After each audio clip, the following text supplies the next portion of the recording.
Donc, il faut pas oublier de s'abonner, d'activer la cloche de notification, ça c'est bien. Ah, bah, je vais laisser un pouce bleu, ça c'est bien aussi. Oh, vous êtes là, bonjour. T'as vu l'heure? C'est l'heure du thé? Non mais t'es sérieux là, grand? C'est une blague, je sais. C'est l'heure de la pause garage. Et à l'occasion de cette pause garage, je vous propose d'essayer avec moi cette Jaguar XE qui est loin d'être une réussite commerciale au plan mondial vu qu'elle atteint à peine la moitié de ses objectifs mondiaux. Elle s'en tire mieux sur d'autres marchés que d'autres, mais au point de vue mondial, elle n'a atteint que la moitié de ses objectifs. Alors, à l'occasion de son Pro Restyling, je vais me poser la question, est-ce qu'elle mérite son sort? Est-ce qu'elle mérite d'être vendue près de 10 fois moins qu'une BMW série 3 équivalente? Eh bien, c'est ce qu'on va essayer de découvrir en vidéo ensemble.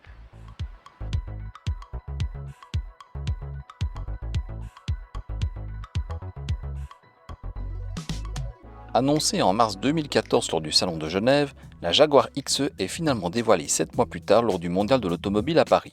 Sa commercialisation débute en 2015, soit 6 ans après l'arrêt de la production de sa devancière, la X-Type. Cette absence n'a pas permis à Jaguar de fidéliser une clientèle dans le très disputé segment D. La XE va devoir reprendre cette conquête à partir de zéro. Précédemment détenue par Ford, Jaguar est rachetée par le géant indien Tata Motors en 2008. Ce dernier injecte énormément d'argent frais dans les bureaux d'études de Coventry et permet ainsi aux ingénieurs britanniques de réaliser de nombreux projets laissés jusque-là en jachère pour cause financière. Ainsi, la XE inaugure à la fois une nouvelle plateforme et la gamme Ingenium pour les motorisations essence et diesel. Le design de la familiale anglaise est bien évidemment confié à Ian Callum, dont le bureau d'études signe une carrosserie réussie tant sur le plan aérodynamique que sur celui du style. Le modèle que nous essayons aujourd'hui est équipé de la mécanique diesel. Ce 4 cylindres en alu ultramoderne de 1999 cm3 développe 180 chevaux et 430 Nm. Et le mieux, c'est qu'il ne pèse que 139 kg sur la balance. Il est d'office accouplé à une boîte de vitesse automatique à 8 rapports d'origine ZS, la même que celle qu'on retrouve dans l'Alfa Romeo Giulia et dans la BMW série 3. La puissance est envoyée aux roues arrière ou, contre un supplément de 2380 € aux 4 roues. Toujours en termes de tarifs, sachez que la Jaguar XE s'échange à partir de 42 890 € pour la version diesel et 44 200 € pour la version essence. Mais ce ne sont des versions d'accès que par le nom, tant au niveau de la motorisation, 180 chevaux de base en diesel et 250 chevaux de base en essence, qu'au niveau de l'équipement. La garantie est de 3 ans limitée à 100 000 km. C'est tout? T'as rien oublié? Non, je pense pas, non. Je ne peux pas t'en vouloir parce que Jaguar communique relativement mal là-dessus, donc je ne vais pas t'en tenir rigueur. Mais sachez que pendant la période de la garantie, vous avez également l'entretien qui est inclus dans le prix d'achat de la voiture. Intéressant, non? Je tiens à remercier tout particulièrement le garage Thierry à Abbey pour leur confiance et leur bienveillance. Ils m'ont prêté cette Jaguar XE en me laissant totale liberté de parole, donc merci à eux. Ils se feront un plaisir de vous renseigner sur votre futur Jaguar ou, si vous avez envie de crapahuter dans les bois, votre futur Land Rover, car ils sont concessionnaires officiels de ces deux marques. Et vous trouverez toutes leurs coordonnées ici en description en bas de cette vidéo. Quant à cette XE que vous avez ici sous les yeux, il s'agit d'une version de base. C'est incroyable, mais c'est une version de base. Elle a à peine quelques options, comme la peinture métallisée, Eiger Grey, les jantes en alliage de 19 pouces, quelques options très intéressantes que vous verrez à l'intérieur, et elle est affichée à un peu moins de 48 000 €, TVA comprise, hors remise. Élue plus belle voiture de l'année en 2015, la XE a été profondément restylée en 2019 et c'est une franche réussite. Moins lisse qu'auparavant, son style s'est affirmé. Et la filiation avec la sublime F-Type restylée il y a peu est absolument indéniable. L'équipement de série, pourtant déjà généreux en 2015, a même été enrichi. Ainsi, dès le premier niveau d'équipement, on retrouve en série l'intérieur cuir, les jantes en alliage de 18 pouces avec le contrôle de la pression des pneus, le capteur de pluie, les phares LED à allumage automatique, le système audio de 125 watts, les sièges avant à réglage électrique, les radars de stationnement à l'avant et à l'arrière, la caméra de recul, le régulateur limiteur de vitesse et la connectivité Apple CarPlay. Pour Android Auto, il faudra patienter encore un peu. Sans surprise, la Jaguar XE a décroché la note maximale de 5 étoiles lors des protocoles de crash test de l'Institut Euro NCAP, avec entre autres un excellent score de 92% pour la protection de ses occupants. Concurrente directe des Audi A4, BMW série 3 et Mercedes classe C, la Jaguar XE affiche des dimensions similaires avec 4,67 m de long pour 1,85 m de large. Son pavillon culmine à 1,41 m seulement, ce qui lui donne une allure élancée des plus suggestives et élégantes. En bonne berline tricorps traditionnelle, la Jaguar XE n'est pas équipée d'un haillon mais bien d'une malle, pouvant être motorisée moyennant supplément. L'accès se montre cependant très correct grâce à sa large ouverture. Le coffre présente des formes facilement utilisables et un volume de 410 à 450 litres, selon qu'il embarque ou non une roue de secours temporaire. Cet espace peut être augmenté en rabattant la banquette arrière en 2 parties asymétriques ou contre un supplément très raisonnable de 446 € en 3 parties. Malgré la faible hauteur du pavillon, l'accès à bord est très aisé, à l'avant comme à l'arrière. L'empattement, c'est-à-dire la distance entre les roues avant et arrière, est de 2,83 m, ce qui est généreux pour la catégorie et ça se retrouve immédiatement à l'intérieur de l'habitacle où à l'avant on dispose d'un très bel espace. Et à l'arrière, ça se passe comment, dis-moi ? Eh bien à l'arrière, on dispose d'un bel espace aussi. J'ai de la place pour les jambes, j'ai de la place pour les coudes, pour la tête j'ai de la place aussi malgré la ligne de toit fouillante. Bon, ceux qui font 1,85 m, ils vont peut-être commencer à toucher légèrement. Mais en tout cas avec mon 1,70 m, moi j'ai vraiment une place royale à l'arrière. Par contre, il faut être deux à l'arrière. La troisième place, elle est plus dure, le tunnel central est imposant et c'est assez inutilisable. Chose qui est assez surprenante, c'est que les surfaces vitrées sont réduites, mais malgré ça, il n'y a pas de sensation de confinement à l'arrière.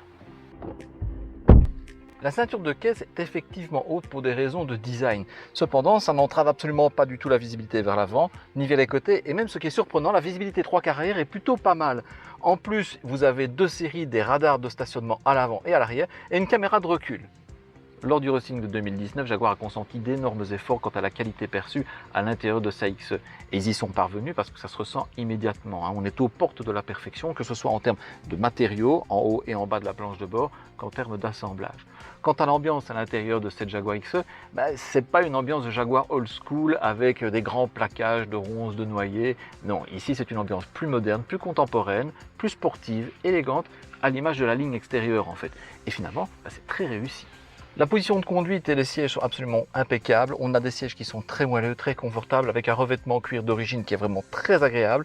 La position de conduite, on la trouve super facilement grâce à tous les réglages à la fois du siège et aux amplitudes des réglages du volant. Donc c'est vraiment parfait. Dites, maintenant qu'on a vu ce qu'elle valait en statique, ça vous dirait pas de voir ce qu'elle vaut en dynamique ? Le 2 litres diesel Ingenium se montre bien isolé, et seules les fortes charges viennent à bout de sa discrétion. Les démarrages se font tout en douceur, sans à-coups, mais ne confondez pas cette douceur avec de la mollesse, et j'en veux pour preuve les relevés chronométrés. Avec le 0 à 100 atteint en 8,1 secondes, le kilomètre départ arrêté franchi en moins de 30 secondes et la vitesse de pointe flirtant avec les 230 km/h, la Jaguar XE se montre véloce en toutes circonstances.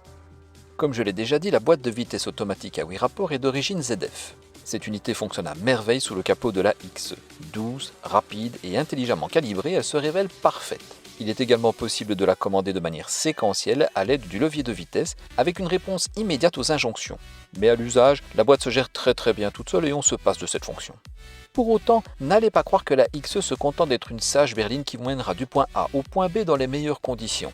Ça, elle sait le faire, oui, mais elle sait aussi impliquer son conducteur dans l'acte de conduire, comme peu de voitures non super sportives savent le faire. Le châssis est une merveille d'efficacité, de stabilité et de neutralité. Mais c'est aussi une merveille pour qui aime conduire avec un train avant ultra tranchant et la meilleure direction à assistance électrique que j'ai eu l'occasion d'essayer à ce jour. Précise et directe, elle se montre informative et judicieusement calibrée. Dans les virages, l'équilibre de la voiture est impossible à prendre en défaut grâce à la relative légèreté de la XE et à la très bonne répartition des masses. C'est un pur régal. Les aides à la conduite sont présentes en nombre, mais elles ont l'élégance d'intervenir en toute discrétion. Le freinage d'origine se montre très efficace, et seule une session sur circuit semble pouvoir en venir à bout, même sans les disques au diamètre majoré de la version essence 300 chevaux, disponible moyennant 250 €. Concevoir et réaliser un véhicule efficace au détriment du confort constituerait un crime de lèse-majesté pour les ingénieurs de la marque de Coventry. Dès lors, ils ont apporté un soin tout particulier au confort de cette XE, à la fois pour les suspensions qui sont très douces, les sièges qui sont bien moelleux avec une belle position de conduite, pour l'insonorisation, même avec ces énormes pneus en 19 pouces, la climatisation aussi, on bénéficie vraiment d'un habitacle qui ressemble à un cocon et on peut alors profiter d'une belle sérénité à son volant et de la stéréo de 125 watts.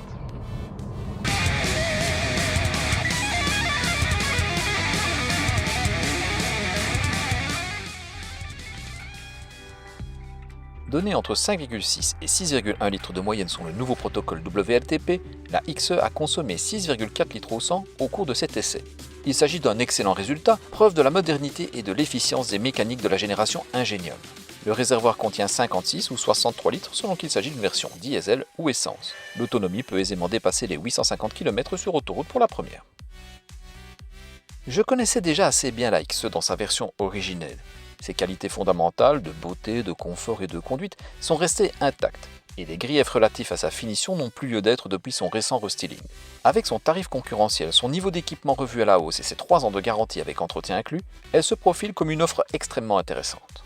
Avec toutes ces qualités, une chose est sûre, la Jaguar XE ne mérite pas une diffusion aussi confidentielle. Mais il faut voir peut-être le bon côté des choses. Elle fait partie alors du club très exclusif des voitures pour esthètes, avec en plus un riche patrimoine historique. J'espère que cette vidéo vous aura plu et si c'est le cas, n'hésitez pas à ajouter sous celle-ci un petit pouce bleu. N'hésitez pas également à vous abonner à la chaîne si celle-ci vous intéresse et dans ce cas-là, n'oubliez pas la cloche de notification. Elle vous permettra d'être tenu au courant de toutes les nouveautés de la chaîne. Vous pouvez également suivre l'actualité de la pause garage sur les réseaux sociaux qui s'affichent juste ici au-dessus ou sur notre site internet qui s'affiche juste ici en dessous. Eh bien, je vous remercie d'avoir regardé cette vidéo. Je vous dis à très bientôt. Soyez prudents sur les routes. Ciao!